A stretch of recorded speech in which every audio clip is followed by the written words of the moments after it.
That was Mm-hmm. specific. He wrote it himself, and what I'm Yeah, saying. So I'm like, all right, let me see what's coming out of Tyler Perry Studios. exactly. You know what I mean? I was hyped to see what's Tyler Perry Studios spitting out. Like, yeah, no, it's a Netflix movie, so I'm not looking for the greatest. You know what I'm saying? But Mm-hmm. let me see what they doing, man. And Mm-hmm. dude, it was just the most generic shit possible. Mm-hmm. On That's what this fucking movie Fall from Grace was. It's like it was the same fucking recipe for everything Tyler Perry does. It's Mm-hmm. like, yo, okay, we get angry black woman, Mm-hmm. abused, Scorned. scorned. Yeah. We got young handsome man, pretends to be, one way, and then turns out he's Yeah. completely something else. You know what I'm saying? And not only he's the, 1 minute he's the sweetest thing in the world, and the transition is just so from sweet to fucking psycho is just so fucking abrupt and fucking left. Like, what the fuck? Yeah. And then just following the lawyer that is, and I'm sorry for spoiling the fucking movie, but listen, you need me to spoil it. If I'm spoiling it, don't, and you haven't seen it, don't go see it. Yeah. You'd be wasting your time. Well, Yeah. what the thing is about spoiling it is that you don't have to go see it. Yeah, you don't have to waste your time. Yeah. Man, and I saw him on The View. He was on The View. Tyler Perry himself was on The View doing an interview, and some of the anchors on there spoke about the movie, and they say they saw it, and they were giving them shout outs, saying how good it is and all that. Of course, they it's their job to jerk off a little bit. Yeah. But something he mentioned on there, he was like, yo, they was like, I heard you don't use writers. He's like, nah, you know what I'm saying? I had a couple bad experiences with the writers. So, this one right here is completely written by me. I'm just like, oh shit. You should have had some writers, bro. Definitely should have had some writers. Like it's like it was like an accomplishment, Right? or some Yeah, shit. yeah. Like, Like nah, you did not, because there was just so many inconsistencies in the storyline. The plot wasn't real. Like, just off rip, the fact that they were they made it in the movie world. This woman being on trial was a big deal. Yeah. And if you really look at the whole picture of why she was on trial, Yeah. in real life, that would not have been a big deal. Of course not. Because this is a situation where somebody killed somebody. Mm-hmm. They don't know where the body is. Mm-hmm. So don't even know if she really even killed nobody. That wouldn't have made the fucking news, bro.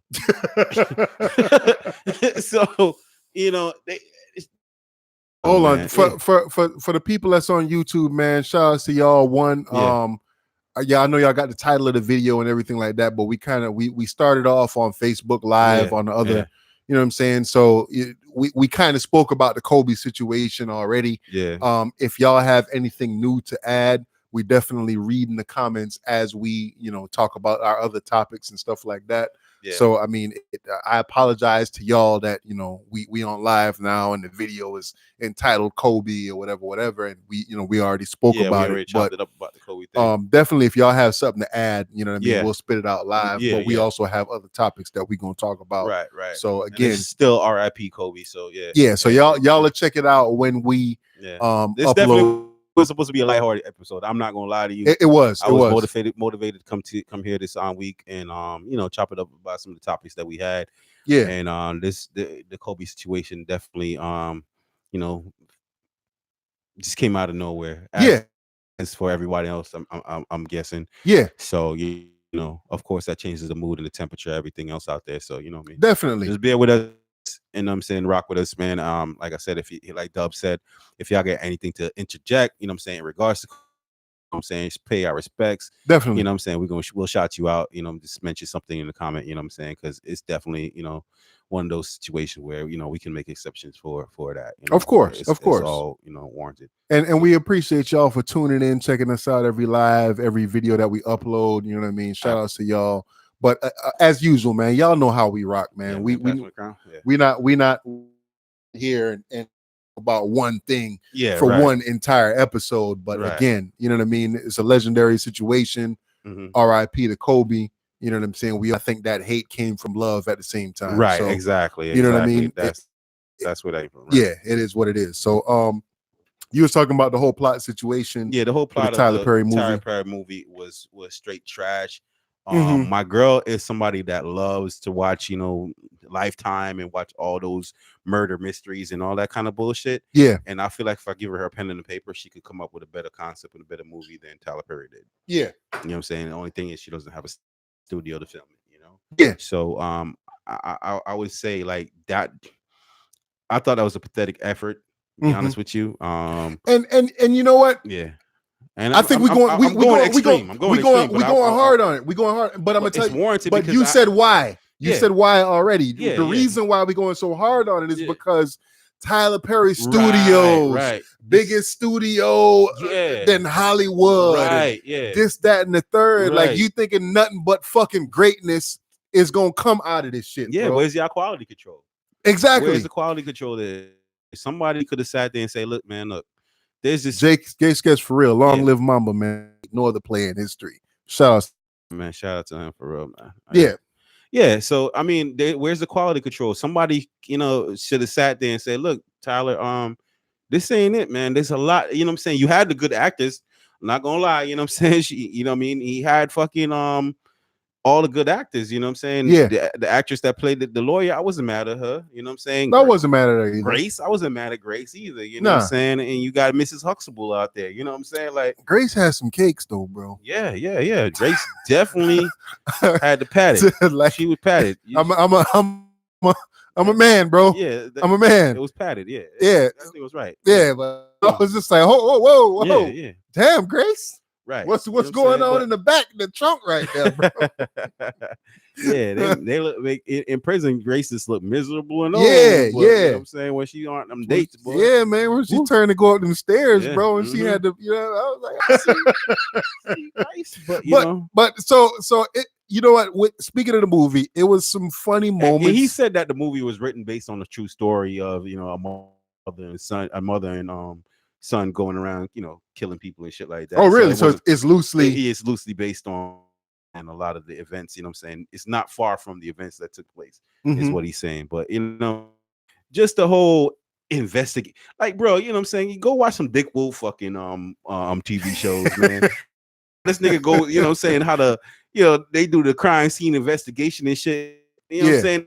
Process is important. You know what I'm saying? It builds up and it leaves you, you know what I'm saying? Like, okay, these are professionals handling this. And just the way she was coming across information in the movie, her discoveries in the movie were just fucking elementary and bullshit as fuck. Like I saw that from the jump. You know what I'm saying? Like, yeah. But I guess the whole, like you said, the writing is bad, but it was meant to give off that this is a rookie public defender. Yeah. And I think that loosely in Tyler Perry's mind, he was highlighting some of the reasons why people don't like public defenders. Yeah, but at the same time, look, you Tyler Perry, you got to find a way to fucking direct movies, write movies, and stay the fuck out of it. Why does he need to be in all the fucking movies? Jay Sketch talking about the plot. I agree with that too. I can't stand that shit, bro. Like fucking like Suge Knight said. Yeah. Come on, Puffy. Like, we don't need your right here. Why you ain't all in the videos? Yeah. Like, we don't need you to be here, bro. We don't need you to take that right now. Yeah. So Jay Sketch talking about the plot twist in the movie, right? That's what you call it, Jay?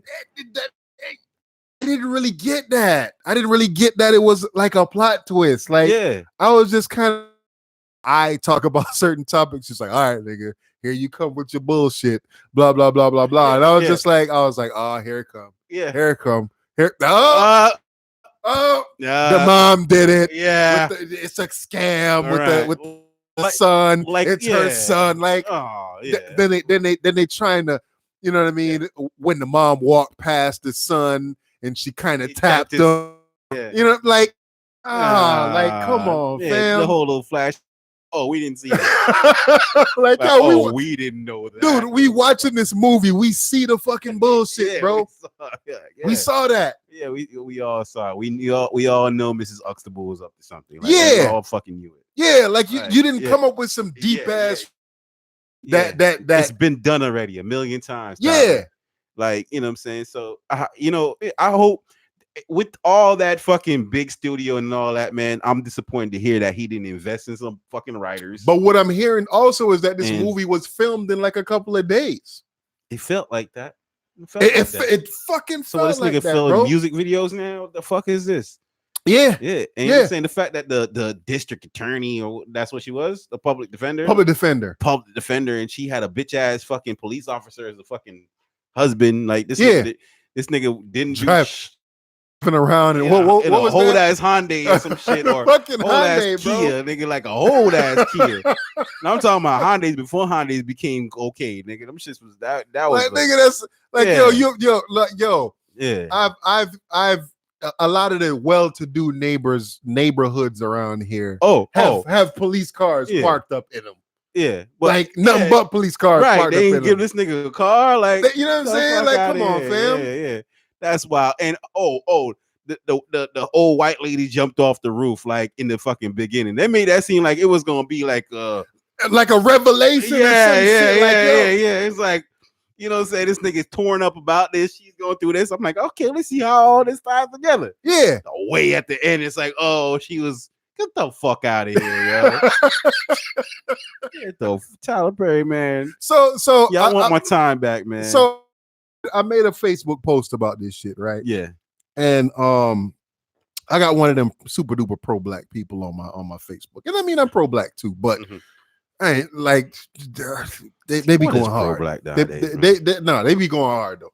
So yo, why you trap this wasn't the comment, but this is what I took from the comment. The comment basically was, why is it that you trashing what black people doing?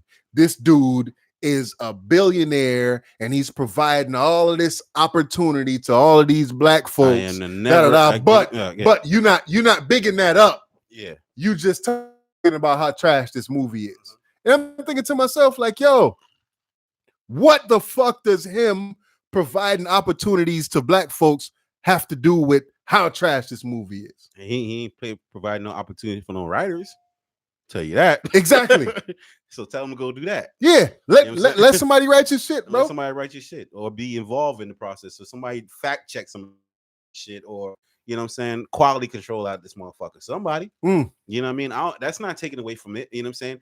I think what we're asking for, and I'm asking for as a black man, I want to support black businesses and black everything, but I need it to be elevated. I need the quality to be there. Yes. You know what I'm saying? I want to brag and boast about it. Yes. I don't want fucking second rate, third rate, fourth rate material, bro. Yeah, I don't want to be. I can't get jiggy with that. I don't want to watching a movie where the makeup person or the person that's filming is not noticing that, yo, this chick hairstyle just changed mid-scene. Yeah. I don't want them to be filming and editing and the best cut y'all have is this dude in the background eating food, but it ain't no food on the fucking fork. Yeah. He's drinking water. Come on, fam. Come on, man. You're a billionaire. You got $1 billion studio or whatever the case is. Stuff like that shouldn't be getting past quality control, fam. Exactly. You know what I'm saying? But it's just and stop. Yeah, if that just make it animated and draw it. You know what I'm saying? If you like, come on, man. Somebody got to quality control this bullshit, bro. We should not be. That whole scene in the restaurant. I was doing nothing but watching the people in the background. Yeah, I was like, and I didn't see none of the memes he was talking about. But once I saw one bullshit, I started looking for more. Looking for more bullshit. And I'm like, oh, come on. But you know what? We did get one fucking classic line out of this movie, though, bro. We got a classic. We did. Well, we got 2 classic lines out of this movie. Ashtray, bitch. When dude was laying in the bed and smoking a cigarette. Oh yeah. Ashtray, bitch. Okay. That was one. What's the other one? That one, and what he said, what she asked him, she was like, so who you talking on the phone to? He said something like, I don't like being interrogated or something. Yeah, it's 2 things I don't like. Oh yeah, 2 things I don't like. that dude. Out of anything, those was the 2 highlights of the movie, nigga. Ashtray, bitch, and it's two things I don't like. Like, don't ask me no fucking questions.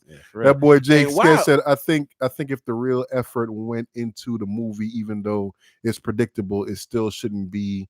It shouldn't have been that horrible. If this is a showcase of how movies are going to be coming from Tyler. Yeah, I agree. $1 billion studio, $1 billion dude.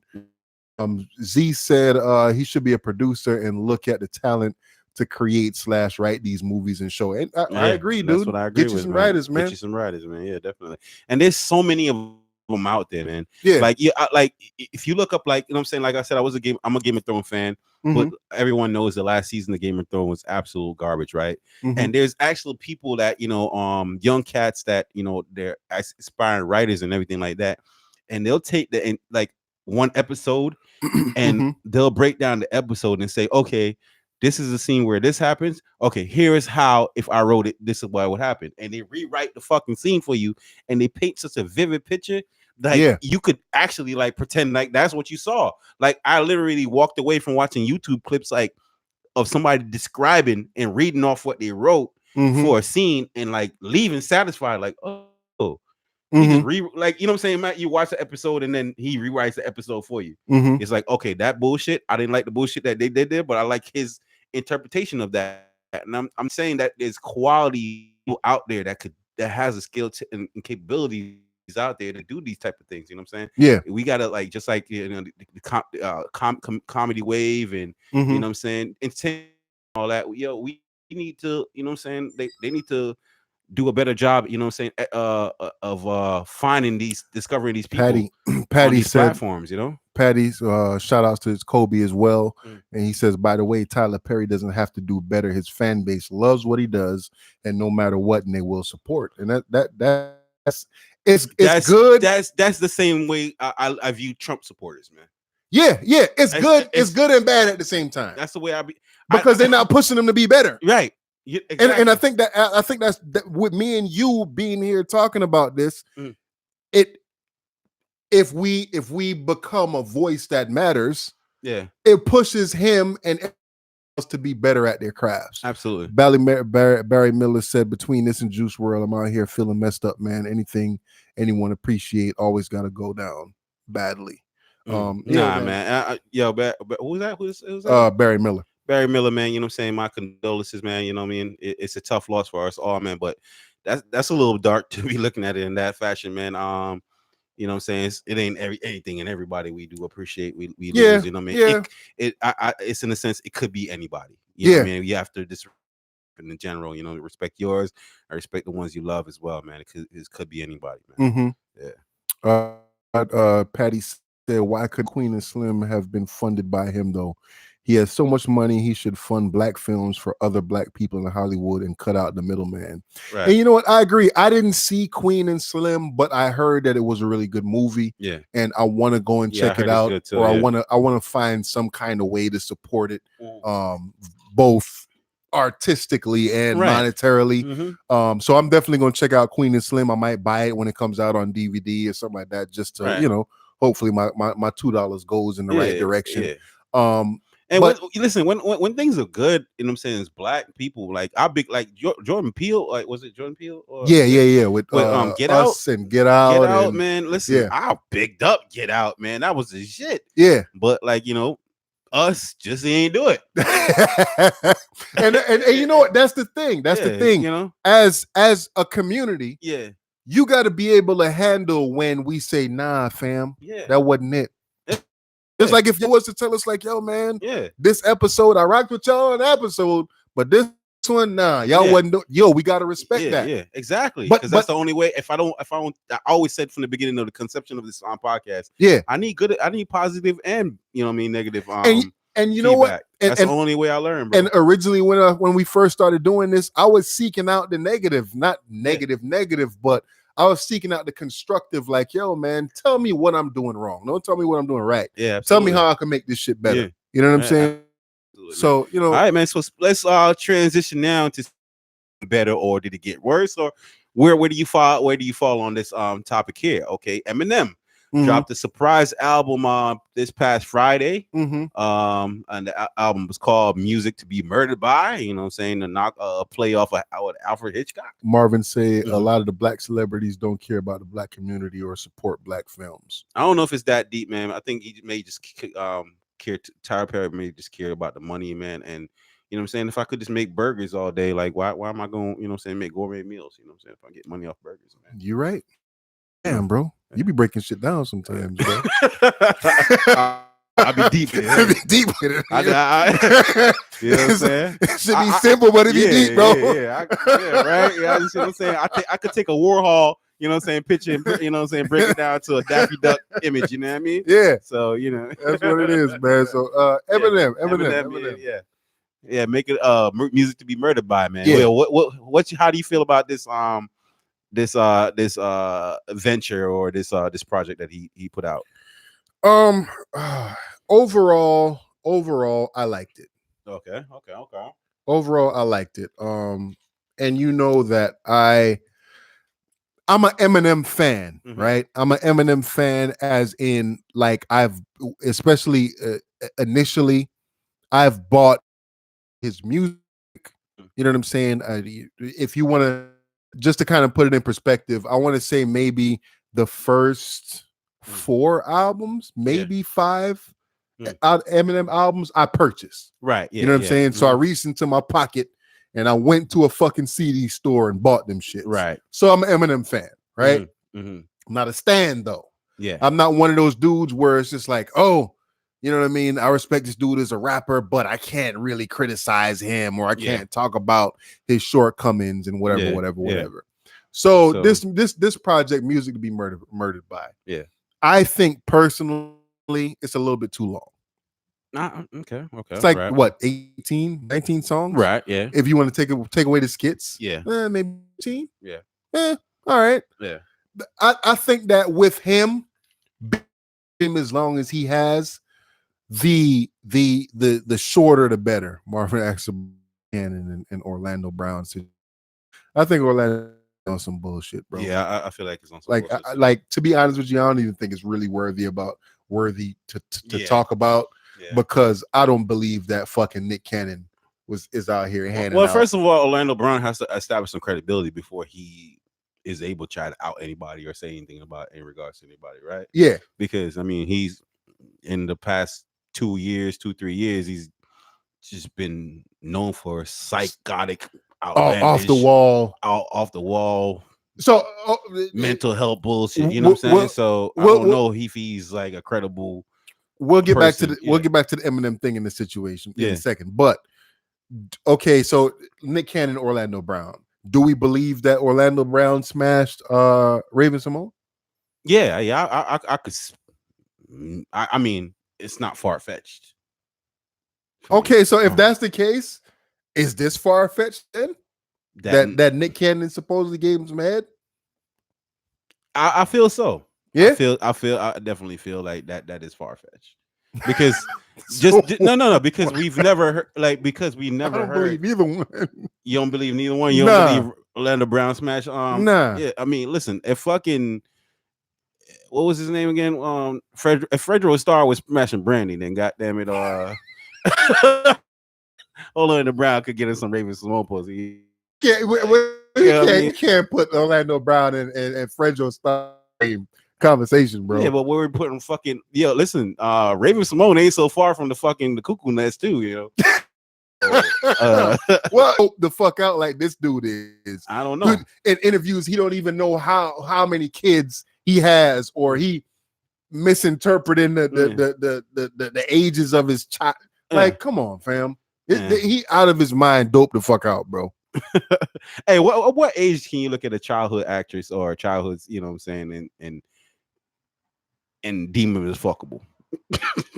At what age? At what point do you see the transition happening? Like, right? So do we have to be, if to view them as fuckable, we'd have to be in their age group, right? I would assume. Can't like look at them until they of age. Yeah. Like, nah, I'm not watching Disney Channel looking like yo, ooh, when she turned 18. Nah, like, not at all. All right.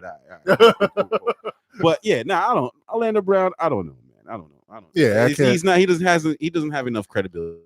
Yeah, he got to line this shit up, man. First, you know what I mean? Exactly. You got to stop crying wolf first. They say he mad because Nick Cannon didn't put him on Wild 'N Out. He probably is, man. Yeah. Bad Boys 3? No, I haven't. I'm scared. We haven't seen it yet. And you know what? I'm scared. I haven't heard any feedback yet. Have you? I haven't heard any feedback. Yeah. Other than it was that's good. Also, that might be a bad thing too. You know what I'm saying? When you I wanted to watch Bad Boys 3 before we came on this podcast. I just didn't have the opportunity to watch it. Mm-hmm. But I think that I was going into it with a negative mind state. And you know what? Sometimes going into a movie like that, I think it kind of turns it into a positive for me, because I was going into, like, say, Joker. Mm-hmm. I was going in to watch Joker expecting it to be kind of bad. Mm-hmm. And I was like, oh, all right, I like this shit.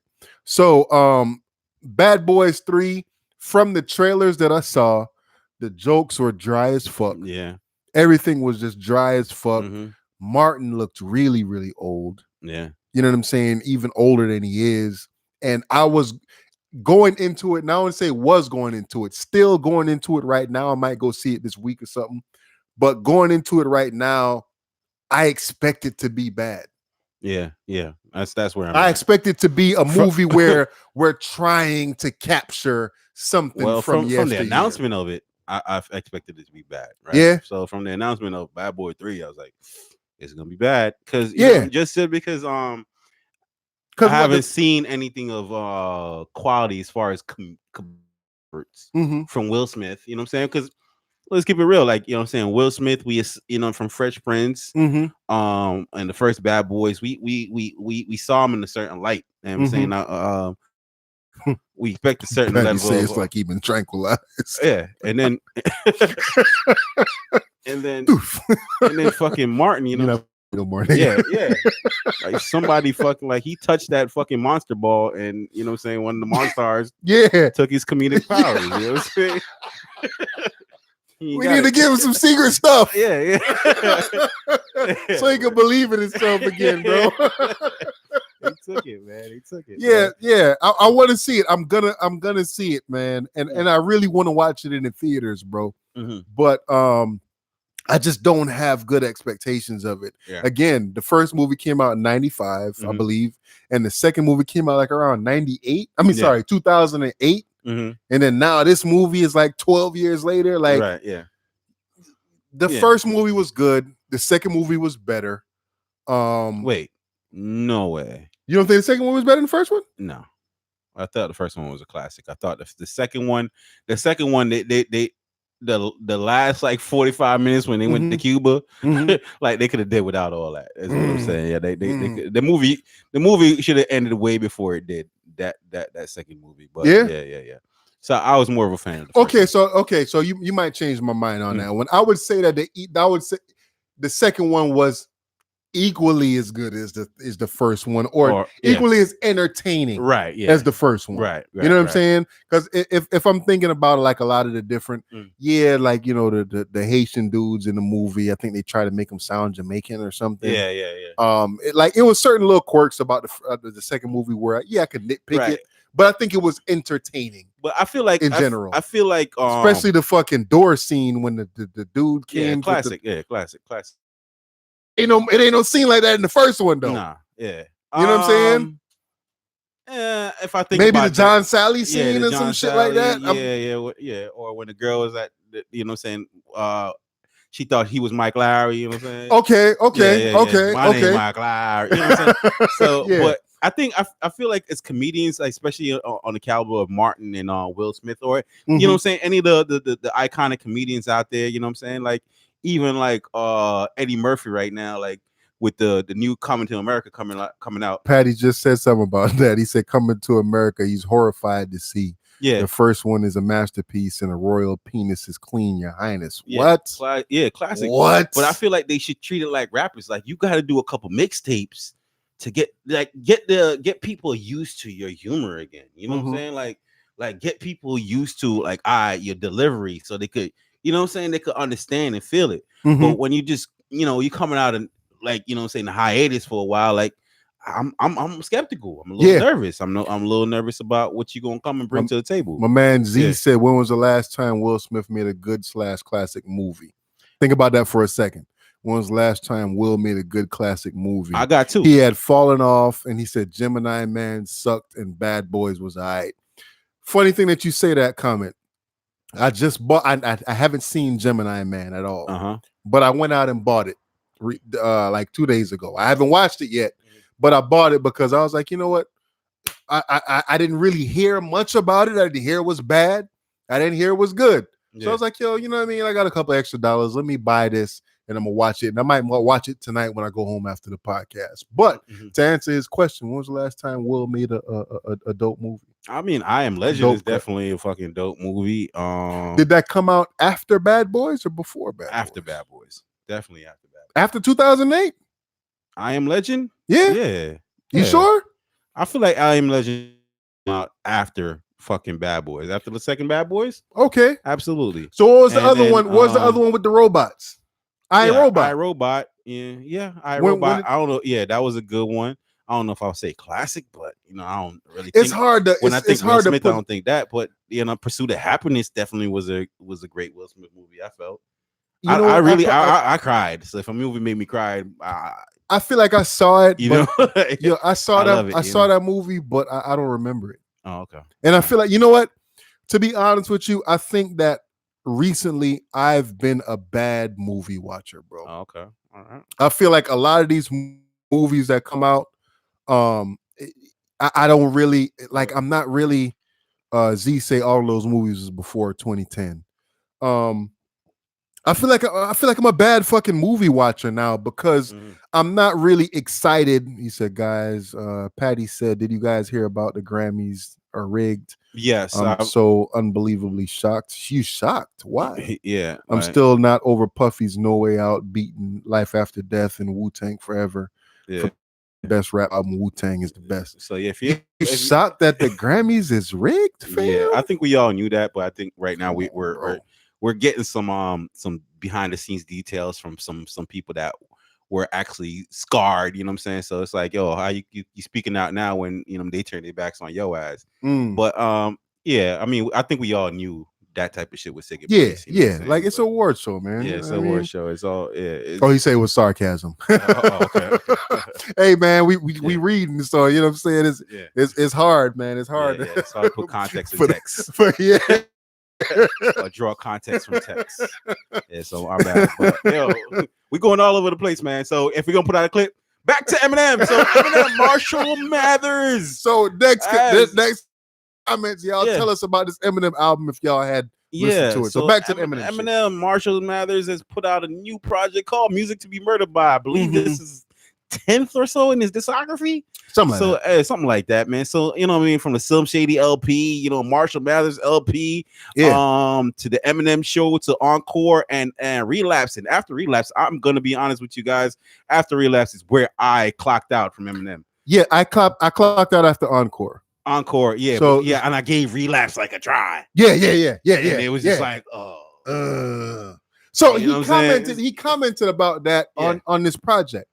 So he was saying that when he released Relapse, before that, with the knock him was his content. So he released Relapse, and it had the content. It had the, hey, I'm going through all of this depression and this, that, and the third, back from the drug abuse and blah, blah, blah, blah, blah, blah, blah. Like it had, he's saying in his music that it was content heavy. And then we, as the fans, turned around and said like, nah, nigga, that's some bullshit.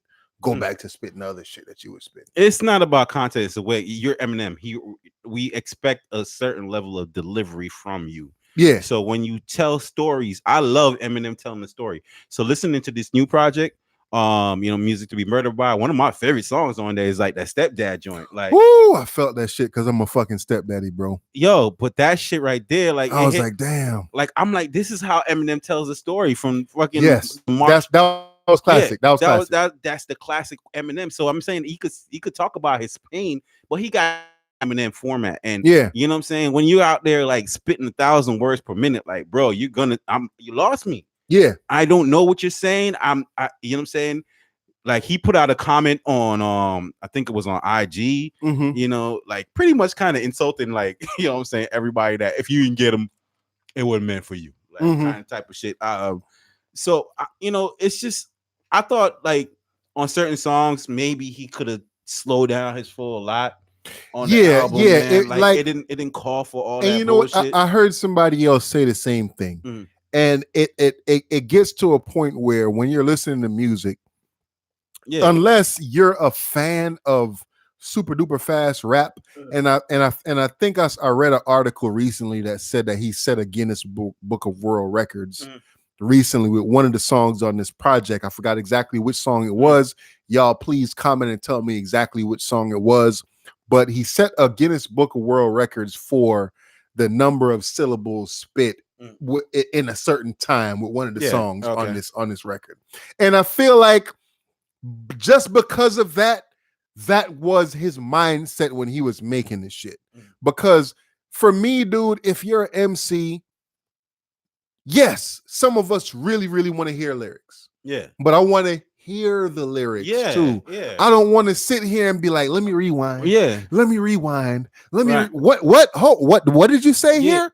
Let me like dude, I don't want to do that when I'm listening to music. Right. Bro.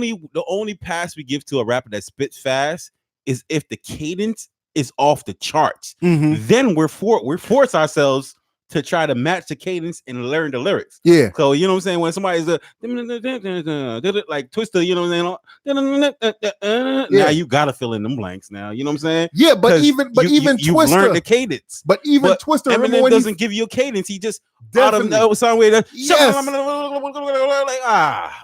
And remember when Twista when Twista first came out, he was called Mr. Tongue Twister. Yeah. And then he dropped that shit off and just called himself Twista. Yeah. When he started calling himself Twista, he was still rapping fast, but it was a cadence to it, and you could hear every word and every syllable and Z saying it was the Godzilla joint that he set the world record with, or whatever the case is. Which is a dope ass track. He just did not need to go on that. He needed to go there. Yeah. Like I'm listening to it and I'm just like, dude, why? Why? I would have re-recorded that, especially in the light of Juice WRLD passing, man. He could have made that a hot single, man. Yeah. Yeah. Yo, that was the dope hook, man. Yeah. Dog, man. That shit. And yeah, so I feel like overall, I like the project. And even on fucking Yeah, he didn't have to fucking fast flow on Yeah, man. Yeah. Yeah, like how, and I feel like Royce the 5'9" sometimes take after Eminem, and he does the same shit. I got super hard, like I got the hard. Yeah, it's like, dude, like, yo, we know that you're a great rapper. Yeah. We know that you're great at rhyming words together. You don't need to go into this fucking Super Saiyan mode for these fans that's on the internet typing and they trying to justify any and everything that you do and whatever. Like, yo, dude. Just make good music, bro. Like, make good music that everybody can understand.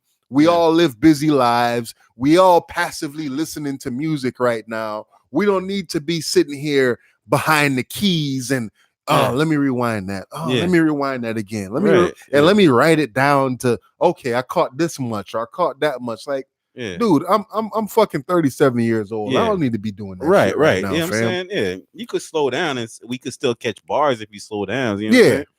You know what I mean? You know what I'm saying? What do you say?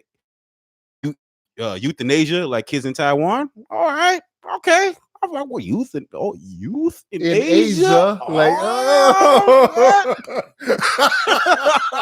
but you know what? I think it was a couple of bars, and you know what? My pupils get cornea. I thought that was reaching. I thought that was reaching. No, I understand. That's when I got mad at Eminem because now you're trying to rap faster. Yeah. And you're trying to be a punchline rapper. That's never was you. That was never Eminem. I never looked at Eminem for punchlines. Yeah. You know what I'm saying? Like, that wasn't you. Like, yeah. So even that line right there, dude. Right. And I was sitting here trying to think about it. Before you go any further. Go ahead. Because you see, I was sitting here trying to think about it before I came. It was a couple of lines that, like, I'm listening to this project. My thing is like when you're writing rhymes. The cornea wasn't that bad though. I think it was a little reach, bro. Because your eyeballs. Because watching my pupils get cornea. Yes, because it was a diss on like with the setup and everything like that. So if I'm throw it in there, I felt it. I think but I think it's a stretch, bro. And and when I say it's a stretch, and this is me, I guess, getting super duper technical with this shit. Mm-hmm.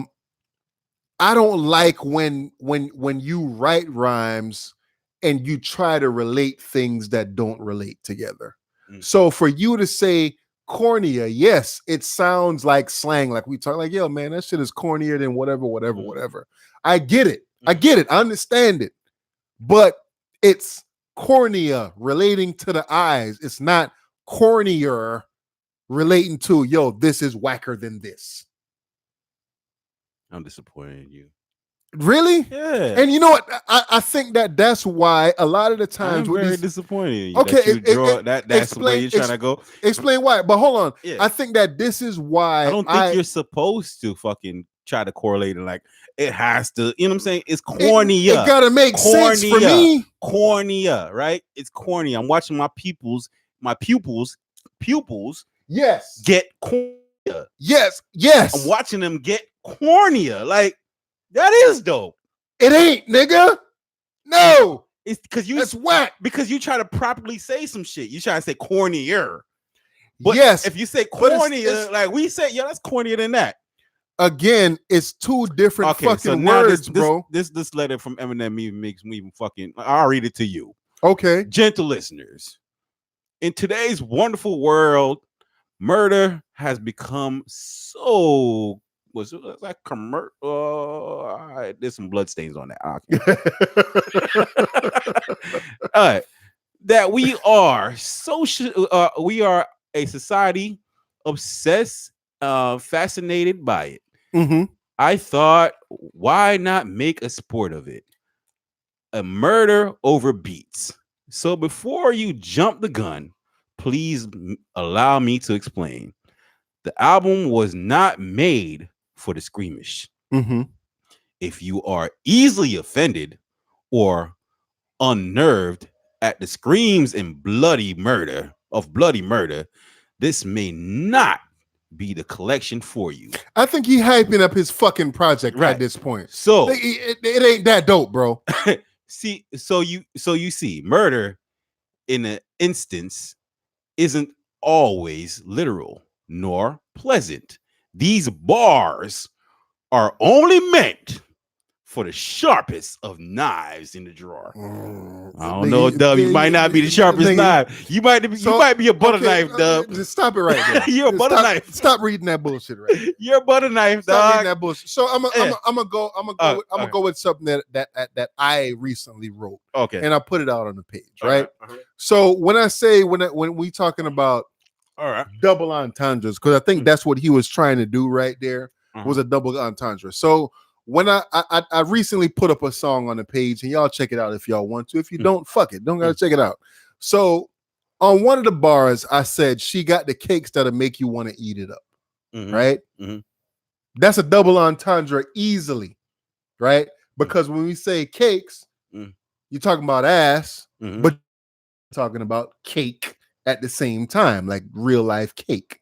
So she got the cakes. You got the cake. No, that's bullshit. Okay, so you got the cake. Because that's only real in your mind. What? That's not real to me as a listener. I don't know if your wife makes cakes. No, dude. When we talking about slang talk, you've never heard the words cake as in ass before? Yeah, absolutely. Okay.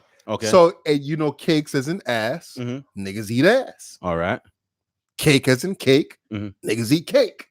So, but what I'm saying is the second part of it, not niggas, but people. The second portion of it, cake as in cake, would imply that I know that your wife made cake. No, we're not talking about cooking here. So just the term cake. I'm talking about she got the cake that make a nigga want to eat it up. Yes. So you're trying to tell me that's a double entendre? Yes, it is. It's a double entendre in the sense that one entendre is cake as in ass. Yes. You refer to ass as cake. Yeah. And then cake as in cake. Real cake. Yeah. So where'd the real cake come from? Where'd the real cake come from? In the suggestion, what you're suggesting in the bar, you're saying she got the cake. Yeah. Meaning she made it. No, bro. So where did the cake come from? The cakes, as in, yo, she got the cakes to make you want to eat it up. Cakes is an ass, bro. Okay, so where's the second fucking entendre come from? The second entendre comes from the word literally cake. All right, go ahead.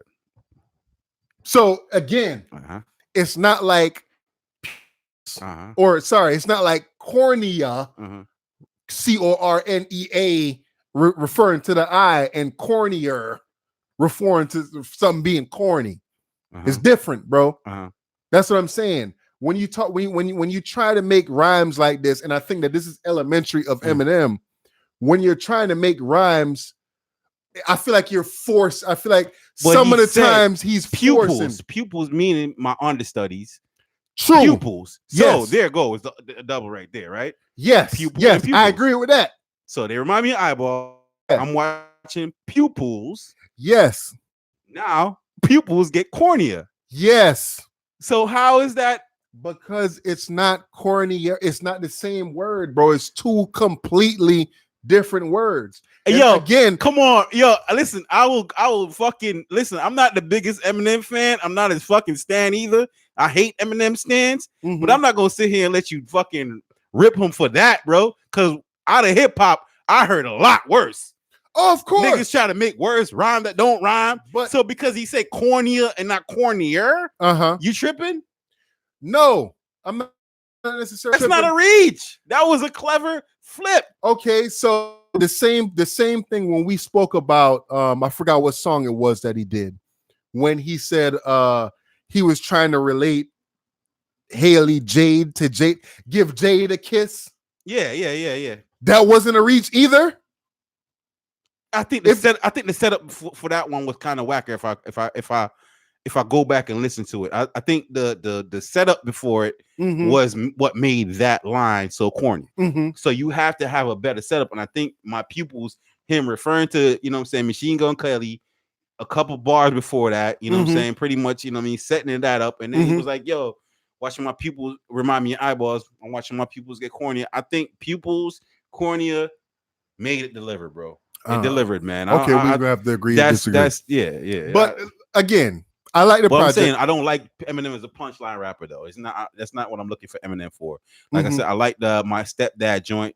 You know what I'm saying? Shout out to Royce da 5'9". Darkness is a tough song on there, which I think is a topic that only Eminem could cover, man. A topic like that, and you know what I'm saying, told two stories at once and still made them fit together so well. And like I said, I was so really like I was impressed by that Royce da 5'9" actually fucking produced that track, man. That was dope, man. And I like the message on there, man. He spoke about the Las Vegas shooter. Yeah. And I thought that was a tough joint right there. Yeah, definitely out of there. Yeah. Definitely out of there. So how you feel about the production overall on this project? Production overall was great, man. I just, like I said, man, there was just a lot of songs that he just didn't have to spaz out on. I wish he didn't spaz out that much, man. I feel like if you're gonna spaz on one or two songs and spaz with some other spazzers, so you know what I'm saying, that. But I feel like every time he feel like he's on there, like, you know, you got Royce da 5'9" and Black Thought on the song. Ooh. So here I go. I gotta fucking really like Kamehameha this motherfucker. Like, yes, and I think that Black Thought's flow on there. The clear, fucking Royce with the boomstick and the boom, yo, that came off right. Yes, but Black Thought's delivery on that song, it was more like, it was just like, yo, this is the bop. For this shit. Because that's the bop. Royce started it off, but he lost it in the middle of the verse. I was like, oh, you're taking the energy away, Royce. You're taking the energy, and it kind of went away. Yes, and then Black Thought just came in that bop and it stayed. And that hook is just like, it's for us, you know. My era is the original. Q-Tip killed that. Yo, I'm from Slaughterhouse. Yo, what? Dog, yeah, man. So I think that sometimes with Eminem, what he does is what was Ebro like he has to work harder than black. He does like black people have to do it every day. We have to work like 5 times harder. Not get the credit. And I agree with that. I agree. And I think that he does, but sometimes it's just like, yo, bro, You don't necessarily, you don't have to go there every single time. Yeah. And again, I feel like Royce da 5'9" does the same thing, and that was a lot of the judgment that I had with Royce da 5'9's last project, or last couple of projects. It's just like, dude, I think it was the bar exam, the last bar exam that Royce da 5'9 put out. I was like, bro, you ain't gotta rap so hard, bro. Yeah, we get it. We know that you dope. Yeah, just, you know what I'm saying? Make a good song and dope at the same time. Right. Like that should be always in your mind. Yeah, make a good song. Yeah, rap first. Don't treat it like an athlete. Don't like. You don't have to run faster and do the hardest dunk. You know what I'm saying? It takes a certain level of finesse. Yeah, and you know what I'm saying? Like, and I'll be talking to my homeboy M. Simley about that shit. Shout out to homie M. Simley. I feel like sometimes when he write his bars, he tends to write as in, I have to let me find a way for this to connect. Yeah. Let me find a way to show you how dope that I am. And it's just like, dude, write the song to get your point across. If some double entendres, if some dope bars come in between that, then all right, so be it. But don't write just for people to understand, yo, that dude is dope. Like, you don't need to do that. And I feel like that's what Eminem did with a couple of songs on this project. It was just like, yo, I have to write this to show y'all that I am dope as I was in the 90s or in the early 2000s or whatever. It's just like, yo, you don't got to do that. Just make a good song and be on beat, and you know what I mean? Come up with some different concepts or whatever. Like I said, the Stepdad joint was dope. Yeah. The joint where he was talking about messing with the chick on the side, that he was falling in love with the chick and blah, blah, blah. That joint was dope. God, this motherfucker ruined a classic though on this song. That song should have been erased from the fucking album. What? The Serrani song, man. Yeah. It's Serrani, just in case you never know. Yo, that with the right direction could have been fucking. He's not the one to do it. He didn't have the right direction on that joint, man. They did not have the one for that one. I don't know. Shout out to him for even selecting it, but damn, bro, that just that one. That was one of them attempts that he is trying to. Yeah. When you're an artist of his caliber, you can't try to make certain like I feel like in his mind he was like, oh, this will go good with the dance hall crowd. Yeah. Let me go ahead and do this song.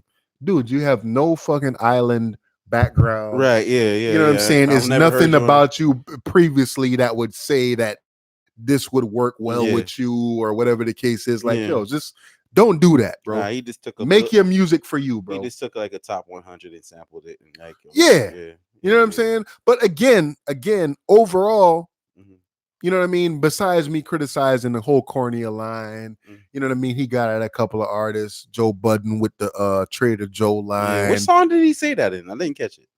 I think it was like one of the first couple of songs on the album. I forgot exactly what song it was. Was he rapping? Because I missed that line. I can't. No. I read that it was out there, but I can't remember what song it was on. No, he wasn't really. And that's the thing. It's a good project. Again, I like the project. It felt more Eminem than all his other projects. I would say. Everything since since Encore, yeah. And I'm talking about these Encore, all these albums before that, Marshall Mathers, I mean, one. And all those these albums dope went diamond. They went diamond, bro. Yes. Can you fathom? Yes. Yeah, you know what I'm saying? And there was dope projects. Even his whack project still went platinum. Like, you know what I'm saying? 2 times, 3 times platinum. But it's like, yo, as a fan of rap, like I hear what Ebro is saying. And you know what? You know what I'm saying? It's hard. Yeah, you know what I mean? It's a black man. You know what I'm saying? Like, we watch Flying Fluid and we root for the Johnsons, bro. It's hard. It's hard not to go for your team, right? Yeah. You know, still Eminem in the rap culture. So of course, and I would say, I'm gonna say this just like I said it even when I was real hard. He's probably the best ever at rhyming words together. Just orange, bro. Yeah. Hey. Yeah. Orange, porridge, storage, but that's what it is. It's just the way you say it. But Eminem, nigga, that's dope. That's dope. Yeah, I ain't gonna tell him what to do, because he does a really good job at flipping his criticism and putting him in the song, man. You know what I'm saying? Yeah. Like he says a lot of dope shit. You know what I'm saying? Like, you know, taking his credit. You know what I'm saying? Watch it. You know, he said something back against the wall. I forgot what the fucking flip that he used or whatever. Mhm. But he does a good job at that, man. But you know what I mean? I'm not here trying to tell Eminem what to do, but Of course I'm not. just saying what we love from him is his storytelling abilities. Yes. And you know what I'm saying? And like, he showed flashes of that. Yeah. With the stepdad joint. And then the one with him, the Ed Sheeran, I think he, you know, the way he was like, "Oh, hey, I'm Eminem, you on fire. Yeah, I'm talking about your songs. Okay, all right, cool, bitch." Like, I like that dumb shit from him. I ain't gonna lie. I thought the Marsh song was dope too. Yeah, my name is Marsh. Yeah, I'm Marsh. Yeah. That was the joints on there. There's a couple that he did, a couple hooks that just didn't, you know what I mean, work. Yeah. But you know what I'm saying? Overall, I think this is the best project, and maybe this is better than Kamikaze, I feel. It's Kamikaze was real angry. Yeah, let me address everybody that ever. I definitely say there's at least 6 or 7 songs on this one right here that I could keep in continuous rotation. Okay. You know what I'm saying? Definitely. I'm getting some kind of updates, yo. I think they're saying like it was at least 9 people that passed away in the helicopter, bro. So I don't know who else was involved in it, or you know what I'm saying, whatever. Well, you know what I'm saying? So forgive us. Damn, worse, bro. Huh? I say this shit just keep getting worse. Yeah, man. Forgive us, you know what I'm saying? If we put out a clip out there, this is us, you know what I'm saying, redacting our statements. If that is in fact the truth or whatever, you know what I'm saying? Like I said, we're recording on the day of the event, or you know what I'm saying, the tragedy.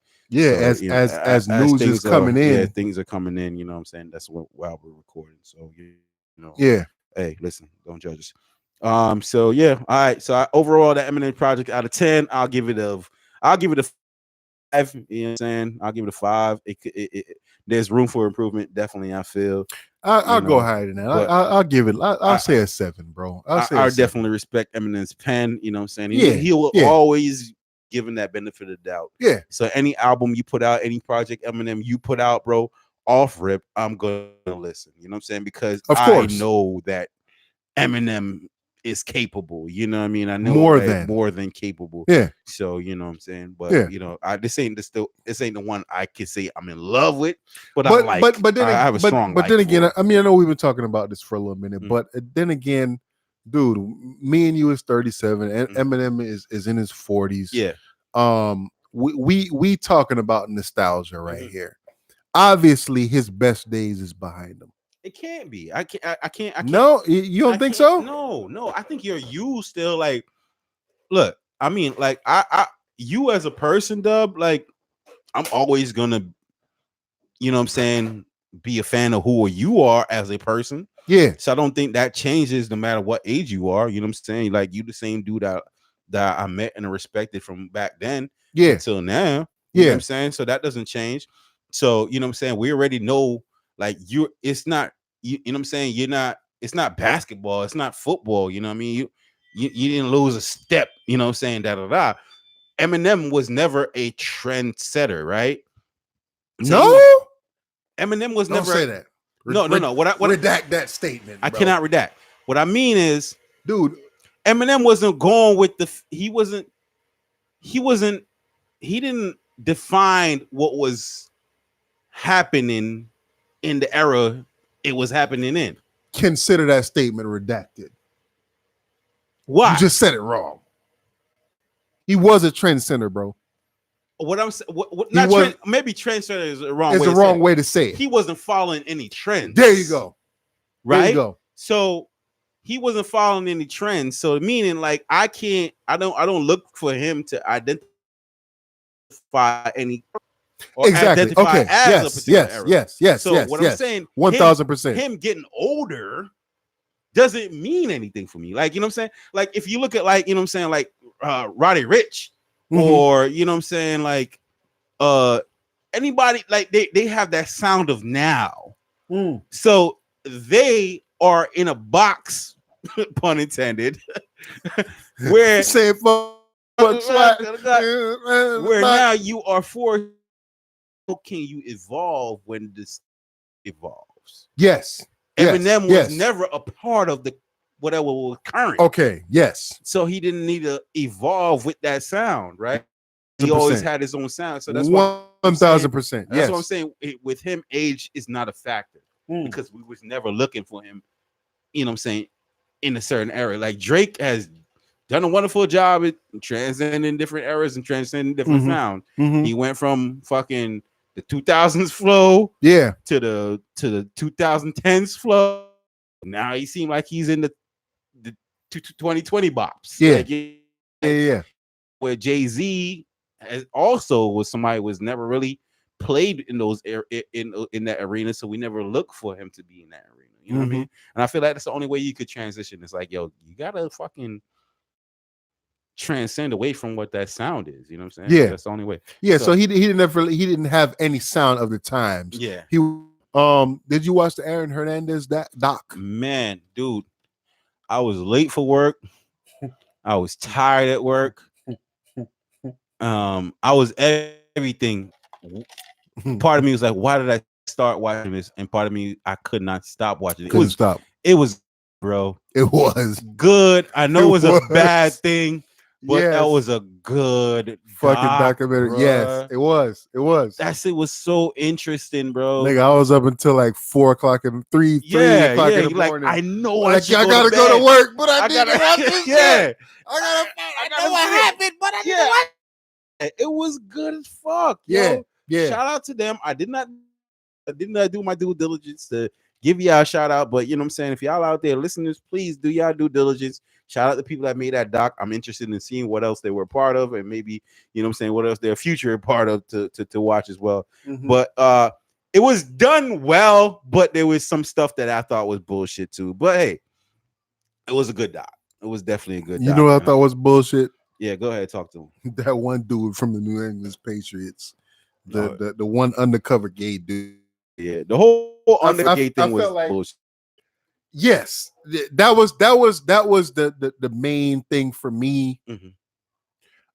I feel like the underlying story after watching 3 episodes of this shit was, hey, this dude was just a super manly dude that was trying to cover up the fact that he was gay, and it was light of day that he was gay, so he had to cover it up.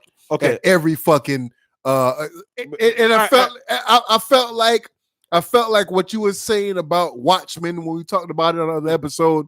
I felt like they was just trying to slide that shit in after the 45 minutes in every episode. Yeah, I was like, yo, what does him being gay got to do with anything now, bro? But hold on, even if he is or he wasn't, or is hold on. not. Let me ask you this, right?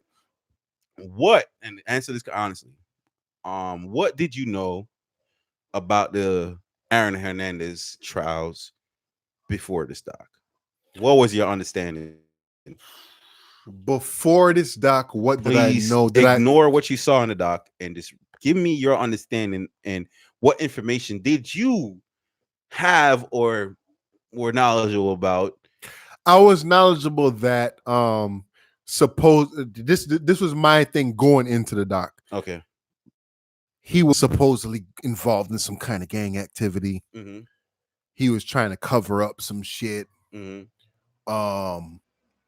Going into it, he was raised in some crazy lifestyle where we didn't really have we didn't have the information to know that he grew up in this rough neighborhood, and this was me going into the doc again. Yeah, grew up around these shady characters and blah blah blah blah, and it was just like, so going into the doc, going into the doc. That's what you. I was like, yo, this boy Aaron, this nigga was a thug, right? Okay, this nigga was a thug. Overall, and then going into the doc, this nigga died, and now they're trying to make it seem like this nigga was gay. Yeah. That was going into the doc. Going into the doc. That's where I was at too. So going to the doc, my understanding was, and I spoke to different people about this, and I understand a lot of people may have paid closer attention to the trials and all this stuff than I was. But I just view myself as a common man, and you know what I'm saying, I was getting my reports like everybody else. timelines and everything like that. Yeah. But going into the doc, hey, I heard this nigga shot his closest homeboy, who was, you know what I'm saying, the brother or the fiance of his the sister-in-law. all that. So you know what I'm saying? I heard that he shot him. That going to the doc, I knew. I going to the doc, I thought it was a bad drug deal went wrong. And that's what caused him to kill his own boy. Okay. Yeah. I heard Going to the doc. Going into the doc, heard he had a pen pal in jail. And it was gonna come out that he was gay. Yep. Going into the doc. Yes. Going into the doc, I heard, you know what I'm saying, he committed suicide. And there was no love letter wrote to his pen pal in jail. However, you know what I'm saying, going to the doc, I heard that he possibly killed himself so that his young one could benefit from whatever. From all that. So going to the doc, that's what I understand, right? So now looking at we've been watching shit for a long time, right? You know what I'm saying? And just like we were discussing on the Tyler Perry movie a little earlier, Fall from Grace, I think because we've watched so many movies over our lifetime, we could recognize certain patterns, right? So certain things we could kind of identify, see, and see. Oh, okay, here comes the hook, right? So watching the doc, right? Like I felt like I was being fed a perspective of how I should think about all this. I felt like I was being fed. I felt like I was being force fed that shit. Okay. A lot. I feel like the doc, because I spoke with people and did you that part when he said that to his mother, this is what it was. And when his father died, this is what really changed his life. And you know what I'm saying? Oh, because he's gay and da. And I was like, that's what the documentary showed you. Yeah. And I think your human brain is putting puzzles together based on what you see. Yeah. But I think Aaron Hernandez, I think he's an anomaly, bro. I think his situation is different from what we have seen people to be, or killers and all that shit. I think we people are having a hard time comprehending that. Why is he capable?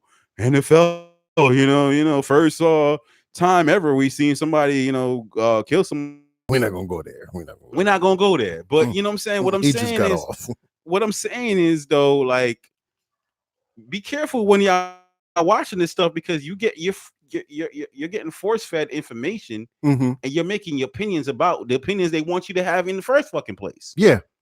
See what I'm saying? So that's where I'm at with it, because the whole gay agenda shit, and CTE. Like, okay, if that was a real factor, why you ain't bring it in before? Why wasn't the story leading up to fucking CTE? Yeah, right. Why wasn't it? Why we painting the CTE narrative? We got Junior say, we got this and we got that, and we got his relatives. Let's speak about what he went through and how he suffered through CTE prior to, you know what I'm saying, committing, et cetera. Yeah. Why didn't they cover it in that fashion? Because it wasn't good for TV, bro. Of course not. What was good for TV is having, this nigga being gay. And then I'm hearing that the fucking quarterback wasn't even his fucking quarterback. Really? This nigga played like a half a season. Wow. You know what I'm saying? Somebody else took over the team, so that he wasn't even fucking Aaron Hernandez's fucking quarterback. Nigga, this dude, and whoever that dude was, he had a lot of fucking. He's fucking gay. Yeah, he's gay. And he's trying to cover. This nigga is killing motherfuckers to cover up the fact that he's gay, bro. Yeah. And really? Him and his dad sat there and spoke like the fucking expert analysis on fucking gay behavior. I'm supposed to just take that? What's your beard? Yeah. What's your beard, bro? Your beard? Yo, you give me fucking gay beard, fucking lines. The beard. We call a beard, and the beard is things that you do as a man. Yeah. Try to cover up your gayhood. Like, yo, listen, nigga. When I heard no disrespect to fucking homosexuality or any of that, but don't try to spin that narrative all the way like that on me, man. That wasn't right. I don't feel like that was right, man. When I heard him say that shit, when he said, "Was your beard is whatever it is that you do as a man to cover up the fact that you gay." Yeah, and his girlfriend is a beard. Yeah, like having a kid. So you trying to say that, like, for example, what's his name? Kim Kardashian daddy. Yeah. What's his name? Him. Him there. Him there. Him now. We gotta call him by his female name now. We can't call him. Caitlyn. Yeah, Caitlyn Jenner. Caitlyn having however many kids with Kris Jenner is his beard to cover up the fact that he's supposedly gay. Like, come on, fam. Yeah. Like, again, I'm watching the documentary and y'all just trying to sprinkle this shit in. Yeah. And I'm just like, yo, where did this come from? Right. And you know, Evolve, I ain't gonna lie, like I said, it was a great doc. I love. Yeah. So and love, you know what I mean? You know what I mean? Like it was, but the way it was put together. It was put together, right? Yeah. So you know what I'm saying, watching the documentary, I accepted all that shit that was being spoken because I feel like there was some kind of revelation that was gonna revealed at the end that made it all come together. Yeah. But come to find out, the entire time these two gentlemen are speaking completely removed. Like, it didn't seem like Aaron Hernandez was talking to his ex-quarterback homeboy like that. Like, he had a whole nother life. Like, he don't know you no more. Like, who the fuck are you? Yeah. So why you and your dad have the expert opinions on Hernandez? Like, yo, what the fuck? What you mean? But and then you know what I'm saying, the former Patriot, just because you was a former Patriot, now you have an opinion on all this. Like, you should not. Oh, so, we don't think of gay guys as football players. So, like, you know what I'm saying? Like, what they were saying was very entertaining and it was plausible. It was all believable, but they didn't show no proof. You know what I'm saying? Yeah. So it was still like, you know. So can we get into how thorough the girlfriend / soon to be wife was? Yeah, man, I respect the game. Two people that was the aunt was it? Who was the most? Two people that was thorough and I respected in this documentary was, you know what I'm saying, Aaron Hernandez, baby moms, soon to be wife, whatever. She held the ground regardless, right? Yeah, she was ride or die. Yeah, I ain't gonna lie, she was. And then what's homeboy that stirred up the murder? What's his name again? Black dude that got killed. The black dude? The one that got shot in the open field or whatever was it? Oh, shit. His homeboy with the long hair. Yeah, he was thorough. He was. I wish that was my homeboy. Yeah. You better speak about me in that fashion, bro. You better, my nigga. You fucking better, my nigga. Yo. Yeah. I need somebody. Yeah. He was like, yo, you trying to tell me that this nigga got killed by this fucking wannabe thug ass. Fucking ass nigga. Yeah. You know what we call them? We call them crash dummies. They run into a wall. And I was like, oh, he got it. He figured out Iron and that. Y'all trying to put on his gay shit. Yeah. But he got it. I believe his take. Yeah. I believe he was his thorough. Take better than anybody else's take out there. The auntie, his take call her was thorough too. The auntie. The one that had fucking. Oh yeah. The one that had cancer and all that. Yeah. Well, him and then homeboy's mom too. Ooh, yeah. God bless her. Yes. Which homeboy mom? The dude that Aaron killed, man. The moms of him. Oh yeah, the mom. Man, God bless her, man. Ooh, yeah. Wow. And you know what I'm saying? The fact that they overthrew and you know what I'm saying.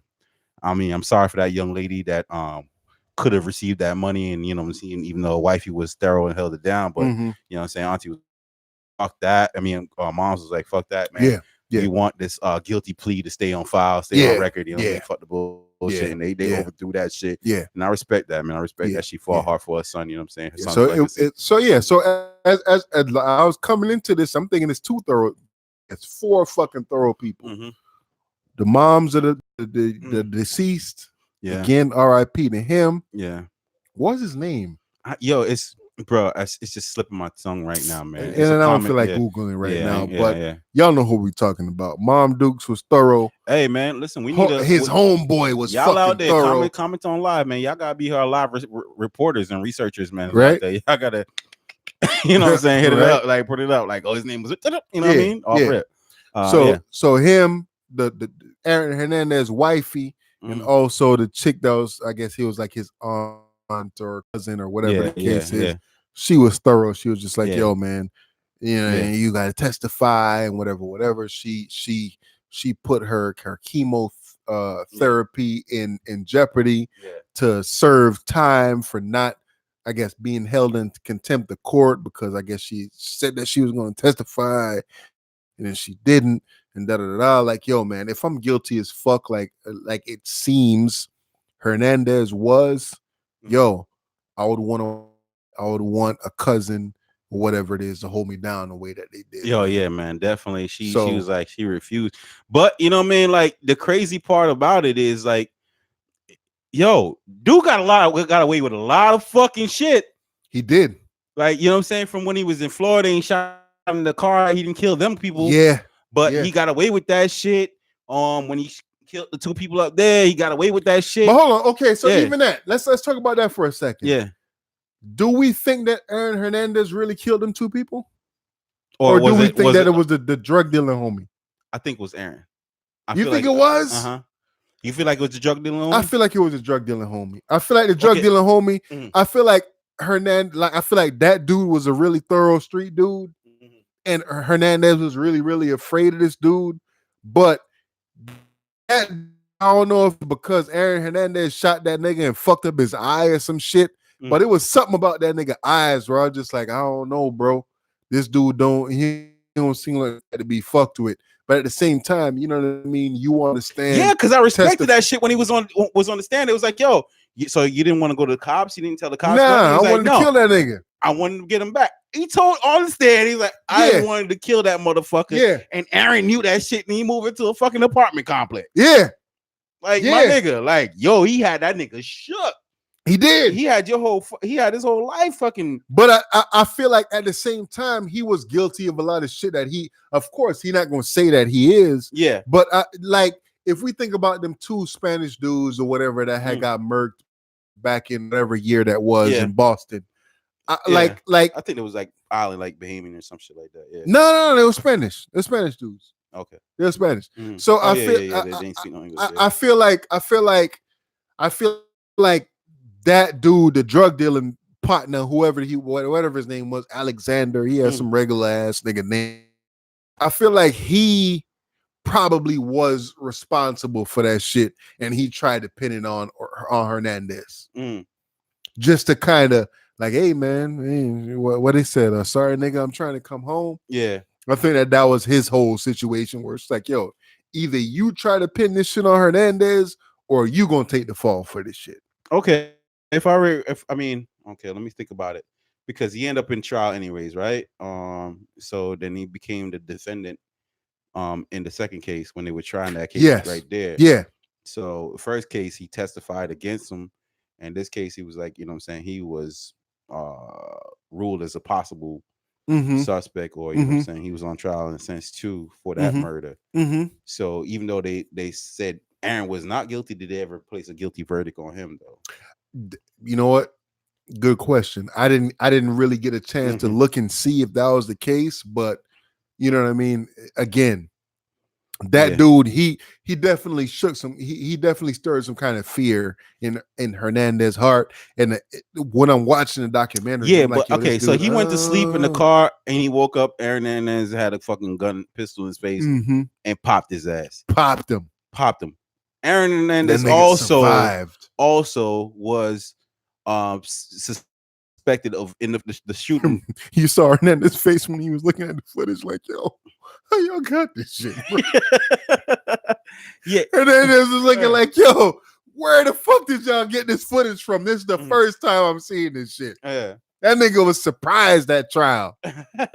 Aaron was looking at this shit like, yo, for real? Y'all got this shit on foot? Like, yo, what the fuck? I think his homeboy was Odin Lloyd or something like that. Odin Lloyd was the one that got killed. The one that really started tumbleweed and everything together. Yeah. Because if the Odin Lloyd situation never happened, nothing else would have been revealed to me. Nothing else would have been revealed. Yeah, nothing else would reveal. But if he would have, like they said, if he would have deleted the fucking camera footage, none nigga would have probably still been Pro Bowl fucking MVP superstar Hall of Fame fucking player right now. Right, but then everything got unraveled. The other two gentlemen that got implicated in it, you know what I'm saying, all went down like that. But at the same time, what I'm saying is the Florida shooting where he shot into the vehicle, but he didn't. Those people survived. Yeah, that showed me that Aaron was off the deep end already. Of course, smoking Sherm and all that shit and all kind of bullshit. Yeah, if he was willing to shoot, I've had murderous thoughts. I'm not saying intent, but thoughts. Yeah. We all have. I think it's human to have it, right? And I agree. But we all have like that switch that say, nah, right? I ain't gonna do that. I think he don't got that switch, bro. Hernandez? Yeah, he don't got that switch. For me it sounds like he don't, bro. He don't got that switch. Nigga killed a nigga and left the fucking blunt at the scene. Yeah, right. You don't got that. You ain't know that fucking a blunt will have your fucking think about that shit. That's but dog, like R.I.P. real gangster. Shit, real shit. Niggas can't even write that in rap songs, my nigga. Yo, pull a bullet in your head as I took the last puff. Yo, what? Yo, what? On the grave and lit that ass up. I'm sorry to laugh at that. R.I.P. Odin Lloyd. I'm sorry, y'all. Yeah. We just having a little fun, man. But R.I.P. R.I.P. Yeah, it ain't no joke. It ain't no joke, for real, man. But for real, man. For real, like bars though. That's bars. But this kind of reminded me of remember the Fab. I watched their interview recently. I listened to the interview at Breakfast Club where Fab was talking about how he was saying something about he had a Solange versus Beyonce line where he was just like something, you know what I mean? How would you, if you got Beyonce, why would you settle for Solange type shit? And he said Beyonce kind of checked him on that because I guess they kind of all roll in the same circles, and Beyonce kind of rolled upon him like, yo, nigga, we fuck with you. Like, how you gonna say some shit like that or whatever. So it's kind of the same situation. Oh my but, lord! You know what I mean? Lord, yeah. Shout out to Beyonce for that. That's fucked up. Yeah. So, yo, listen, man. Yeah, sometimes in rap, there is some fucked up ass level. Yeah, but there's some fucked up levels you could take it to, bro. Like, somebody's offended or should be deeply offended by that statement. Yeah, but yeah, man. You know what I'm saying? Overall, man, I think Aaron Hernandez. My take. I know other people, some people feel like, oh, you know what I'm saying, he lost it when his dad died. Some people feel like he had a terrible mom, and some people feel like, you know, he was doing this overly masculine shit because of his secret gay identity. Listen, all those things could be true, and I'm saying we don't know. I just feel like, in my opinion, I'm not no expert analysis or nothing like that. It's just my opinion. I just feel like his level of crazy hasn't been seen, and I feel like, you know, on that level, I feel like some of the things that some of the conversations that they revealed, like when he spoke with his baby moms, like when he got into that altercation in the prison or whatever, where he was like, damn, yo, I really felt like I'm shaking right now. I feel like that was a real ass fucking moment, and I feel like, you know what I'm saying, he got to that level of anger over a debate, and to find out that he ended up fucking bashing the dude's face in, you know what I'm saying, later on. That just shows that, yo, this dude, like, he's overly aggressive, and the only way he knows how to deal with his aggression is through violence, you know what I'm saying, physical violence, man. And he, you know what I'm saying, he doesn't have any compassion level, or, you know what I'm saying, for anything. What they call it, a sociopath, right? You know what I mean? And the only thing he could associate with love was his daughter, you know what I'm saying? But even that, that was a dude, that statement, that shit touched me to the core, bro. when he was talking to him on the phone, Mhm. and he was, oh, you're free, blah blah blah blah. And what do you miss? And this, that, and the 30. He was just like, yo, man. He was like, it ain't no different. Yeah. Me being on the streets isn't being in here. He's like, yo, what's the only thing that I miss? The only thing I miss is my daughter. He was like, Yeah. yo, I was on the streets and I wasn't with my daughter. Yeah. And I'm in here and I ain't with my daughter. So what's the fucking difference? Yeah. You know what I'm saying? Yeah. Dude, that shit, that statement right there hit me. I was just like, yo, damn, bro. Yeah. Damn. Yeah, man. Real shit. That shit fucking hit me out of any other thing that he said in this fucking documentary. It dig deep, man. But that shit hit like me, you said, man, you touched it, man. He's a sociopath, man. Yeah. He definitely is. Fortunate thing is, man, these are people that's walking down and we deal with them on a regular basis and we don't know every day. You know what I mean? Every day. Like, you know what I'm saying? And it's scary to think about because you know what I'm saying? Like, you bump a motherfucker, you spill a drink, and hey, your life is lost. Because these gentlemen in that club English. Exactly. You know what I'm saying? They barely spoke English, so they can't even offend you to that capacity, to that level of magnitude to get you there. You know what I mean? Yeah. But it's just like, you don't have any kind of love or compassion for the human life, and that's just who he is. And I think they try to pick me personally. I think they try to paint that on the gay things and all that, but I think he's just a different level of crazy. It has anything to do with football or none of that shit. Yeah, but I'm saying I just think he's a different level of crazy, man. Hey, man, it was a good doc, though, bro. But definitely a good doc, man. Yeah, man. Shout out to again, like I said, I came in here talking about two thorough people, but shout out to Odin Lloyd moms. Yeah. It down for her to look at her son. Yeah. You know what I mean? Yeah. And hold back the tears, man. Yeah. So shout out to Odin Lloyd moms over everybody else. Yeah. Number 2, shout outs to Odin Lloyd homeboy. Homeboy, fuck y'all. Yeah, you was up there being rich. Yeah, man, fuck the Kings and whoever else, man. Yeah, the real king was over at Odin Lloyd. Yeah, he got the love in the community, man. Yeah, shout out to that dude. Shout out to that dude. Yeah, do I forgive him? Yeah, man, I forgive him because you know what I'm saying. He a bitch ass nigga. Yeah, what? Yeah. Shout out to that dude. Odin Lloyd's homeboy. Thorough, bro.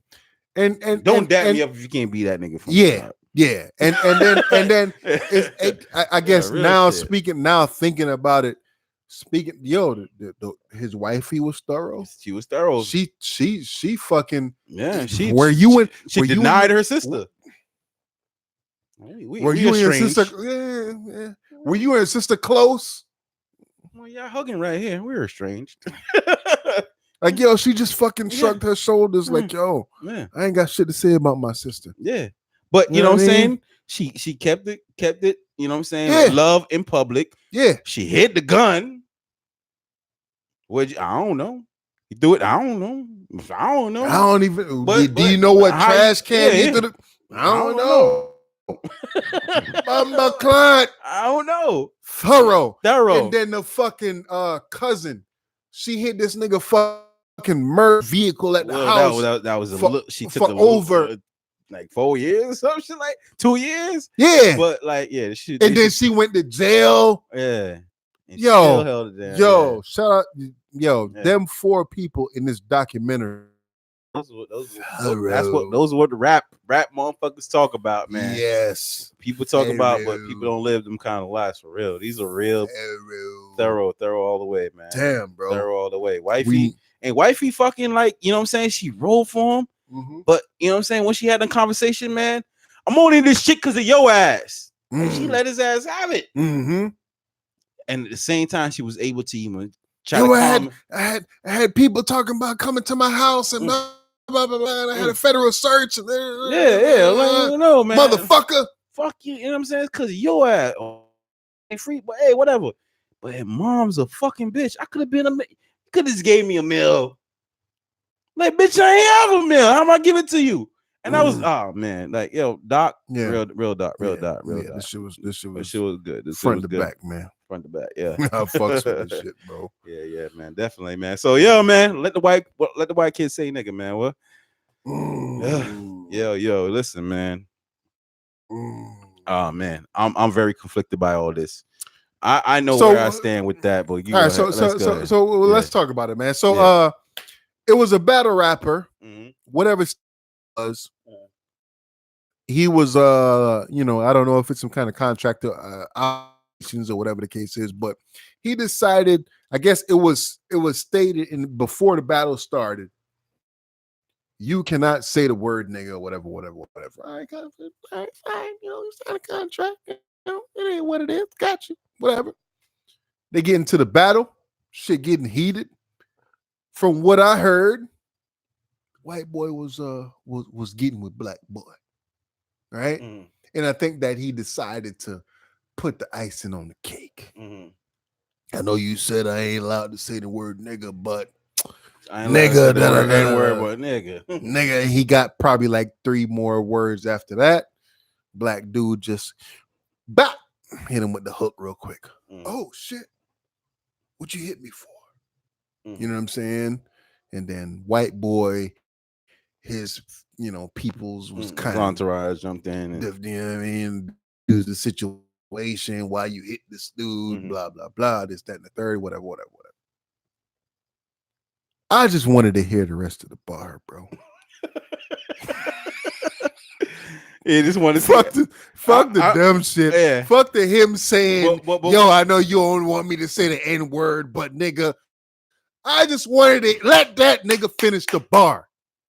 Let him finish the bar. But what if he finished the bar? Listen, hold up. I'm glad he didn't finish the bar. You glad he didn't finish it? I could respect where you're coming from. By you just wanted to hear him finish the bar. You want to hear him finish the bar?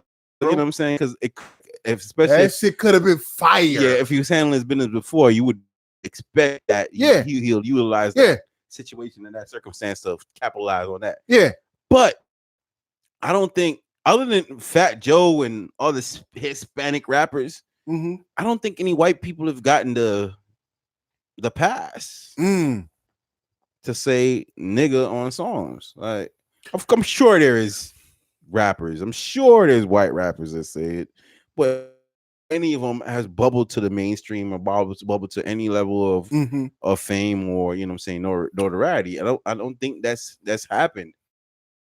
In situations like this is where you have to fucking draw the line and, you know what I'm saying, hold the ground. And I think this is a perfect, you know what I'm saying, message to say, like, listen, it's cool.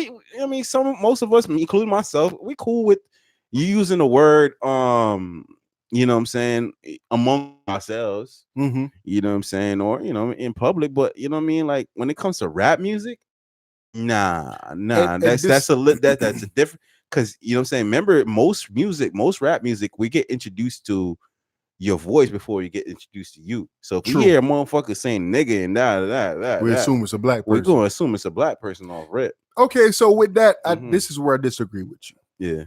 And I disagree with you because when I look at the situation, as a black dude, as a battle rapper, if the only one stipulation as a white dude is, yo, I can't say nigga, but as a black dude, I could come at you with all kind of racial shit and cracker this. I hate when battle rappers use that angle. You know what I'm saying? Sometimes like, I'm like, to me, it's whack. It is. It's a cheap. Yes, it's built in for you. So I could come at you with all of these angles and say fuck white people and these crackers and you a cracker and you Trump supporter, and like I could come at you with all these disrespectful ass angles to make it seem like you're the fucking racist. But you can't say nigga. Like, come on, man. You know what I'm saying? Or I'm gonna get mad if you say nigga. Like, dude, I understand there's a historical connotation. It's, you know what I mean, slavery involved and but then again, but we don't want it. We say nigga. I don't. Me and you say nigga. Would you be cool with Eminem dropping a nigga bar in a song? No, I wouldn't. So I wouldn't. But at the same time, and he has. But we weren't cool with it. We weren't. You cool with Justin Bieber singing it? No. All right. Would you be cool with G-Eazy dropping a nigga bar? No. Yellow Wolf? No. So who the fuck you want to hear nigga from? I don't want to hear nigga from nobody but this fucking. I just wanted to finish fucking. You wanted to finish the bar. Finish the bar. Well, that moment's I want to see how clever. Spilled. I wanted to see how clever he could be with it because again, those other topics you're speaking about, that's just like, yo, hey, I'm Yellow Wolf. I want to say nigga because every other black person says nigga. Like, no, stop it. This is a battle. This dude is disrespecting me in this battle. I'm sure he's bringing up some shit about, you know, the whole white people be fucking their cousins and, you know what I mean? This, that, and the third, country ass, this, that, blah, blah. Like all of the fucking stereotypes that we have about white people. I, as a black person, I am allowed to bring up all of that. Hey, yo, but this dude can't say nigga? Yeah, not if you over here. If you win in the battle, you put it on me, I'm hanging my head down, like, man. Yeah. This nigga's murking me right now. Yeah. And to add insult to injury, I gotta be the first a fucking white dude says nigga to in his face. You accepting of that? Shit about it? I ain't gonna do shit about that. And that's the thing. Are you accepting of that? Hell nah. And I'm glad he did that shit. Like, yo, listen, I don't take no points away from white dude, and I'm not gonna be like, haha, you got punched in the fucking face. Yeah. He ain't lose no points. Nah, he didn't. Nah, he ain't lose no points. He ain't even knocked me out. He ain't knock him out. He got caught with one. Everybody gets caught with one, nigga. You're not Floyd Mayweather. You ain't got the quickest reflexes. Yeah. You gonna get caught with one, bro. You know what I'm saying? And you got caught with one because, hey, you mad because he was styling on him. Ooh, you know what I'm saying? Yeah. That's fine. I'm not taking anything away from him, but I respect dude for saying, listen, you ain't getting it off on me. I ain't the one you gonna get it off on. I respect that perspective, man. When you put it in that context, I respect that too. Yeah. I respect that too. I don't want to be historically. I don't want to be that dude. And I get it. I get it. But I think that also, if that's the case, it should be a respect on both sides. If we coming at this in the beginning and we saying, again, I don't know if this is the case, but if we setting boundaries in the beginning and say, yo, you don't come at me like this, you can't talk about my kids or whatever. You can't talk about me being a black person. I shouldn't be able to talk about you being a white person. I shouldn't be able to talk about all that shit. All that shit should be in the contract. But if it's not, and this dude says, yo, I got a clever way. Dude, I just wanted to hear the bar. Well, go ahead and DM him, man. Find out what that person's bar was. You know what I'm saying? Like, I just, dude, for me, like, I posted it on my Facebook and somebody said, what would you have did? I was like, yo, I wouldn't have did shit. Because for me, it ain't this, bro. It's really not. You know what, man? I don't think, have you ever been in a live battle before? I have. Nah. I've been on stage and everything, bro. Yeah. I was on stage and 1-2 round, I got dude, and it was a white dude. And he had a bunch of, like, he was freestyle ability was off the chain, and he had a bunch of predetermined jokes that really kind of it was hitting. It was hitting, and I was just like, damn, I got this hold this here on stage, bro. If he had said nigga, I'd have killed this. You see what I'm trying to say? Like, you could say that from here. You killing me already. You killing me already. You know what I'm saying? I'm looking for a reason. So you took that L. Yeah, I took an L. I took the fucking L. Matter of fact, I was in the semifinals, and then I had to go watch in the audience and shit. And I was down there booing his ass. Damn, motherfucker. That's how. Hating. I was in the audience like, boo, he fucking sucks. It's like, nigga, they can't even finish their fucking verse, man. Get the fuck out. Wow. I was in there hating, bro. I hated white boy, bro. Wow. I hated it, but I came to find out it was at a club. I got invited to the battle by somebody that I work with that knew I rap and shit like that. Yeah. But yeah, I didn't know dude fucking was in the fucking battle circuit and he did this into multiple joints. Like, he's known for this. Like, you know what I'm saying? So, you know what I mean? I walked in, you know what I'm saying? I took it on a whim. I took it on, like, I got told about it in the morning, I did it in the evening. You know what I mean? So it was kind of like one of them situations. And yeah, it hurt, especially when it's coming from a white dude. Like, yo, nah, you ain't supposed to. Nah, you. So this nigga was like, you up here with a suit and tie. What's his name? Flawless. Yeah. flawless real talk. Yeah, this nigga was flawless real talk. This white boy was up there with you came in like fucking beans, nigga. Yeah, this nigga was up there with a suit and tie, bro. I'm like, I'm getting eaten by the nigga with a suit and tie. I was so fucking mad, bro. I ain't gonna lie. My inner hater came out heavy. This nigga was old man Saxon. Heavy. This nigga was old man Saxon out here.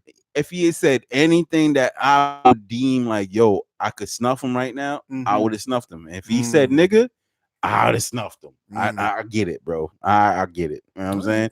And I'm saying I'm glad it sends the message. I don't know which other white rapper is gonna try to be brave enough, but I hope that every black dude out there, listen, don't let them get the off on you. Fuck that bullshit. Right. You know what I'm saying? Like, yo, like that you know what I'm saying?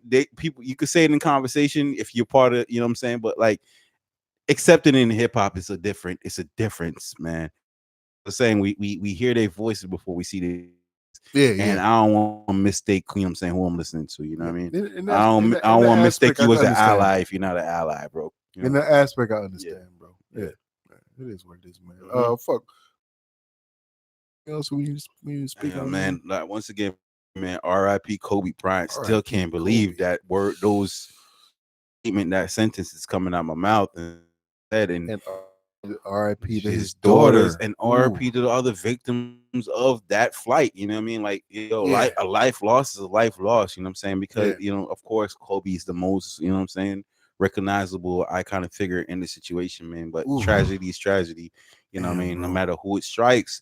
And it just goes to show, like, you know what I'm saying? Like, you can't throw names in the hat and pick a name and that's gonna be the one. We never know who could fall victim to what? To the circumstances of life and ill. Yeah. We are not in control of it, man. And like that's a hard concept and a hard reality to I guess to accept, you know what I mean? Thinking about this, man, is like put it in simple terms, man. Kobe had plans for tomorrow. Yeah. I got plans for tomorrow. You got plans for tomorrow. I got plans to be better, man. Yeah, everybody got plans tomorrow for next year, all of that. And you know what I mean? Dude. Same thing with Nipsey Hussle when Nipsey Hussle died. Yeah. It hit, bro. I mean, even more, you know, it was more a hateful situation, and you know, somebody actually killed Nipsey Hussle. I mean, I understand that this Kobe Bryant situation is wow, man. Accident. Speaking of which, man, All-Star Weekend is coming up. I'm wondering now how it's gonna look. And like I said, you know, LeBron just passed him. Yeah. LeBron just passed him on the Lakers jersey too, and on a you know, all-time scoring list. Yeah, like you said, he tweeted at LeBron. LeBron was just about how great Kobe was as a basketball player and blah blah blah. And even when you went inside earlier, I heard something about LeBron speaking positive of Kobe, and you know what I mean, kind of dealing with the situation and all of that. Dude, it's a tough to swallow, bro. Like, damn, bro. Yeah. I mean, like I said, man, I'm actually, I don't think we've had a death or a loss rather on this magnitude in this kind of facet. So I'm really, because you know what I'm saying, like I have, you know what I mean, we lost Adam Stern though. Was Adam Stern or Silver? What's the not Adam Silver, David Stern. David Stern the other day. And I'm saying, you know what I mean, Craig Sager. You know what I'm saying? We lost also, what's his name? Scott. Stuart Scott. Years ago. But you know what I mean? I you know, it's Kobe, man. That's Kobe. That's not Jordan right now. That's like, you know what I'm saying? Like, this is one of the situations where you expected to, I expected to be 50 years old and looking at Kobe. Yeah. You know what I'm saying? Late in middle 50s. I expected to see Kobe die and then like, oh shit, I'm right around the corner. Yes. Yeah, that's why Kobe John. Yeah. Yeah. I'll get some up next soon, bro. Yeah. Kobe's gone, you know? Yeah. You know what I'm saying? Yeah. I ain't expect to see Kobe gone there, man. Like, nah, that's crazy. Damn, bro. I don't even know how to end this shit right now. Yeah. Man. Yeah. Kobe right. Bryant, man. R.I.P. Kobe, man. Yeah, man. R.I.P., man. Black Mamba, man. Peace.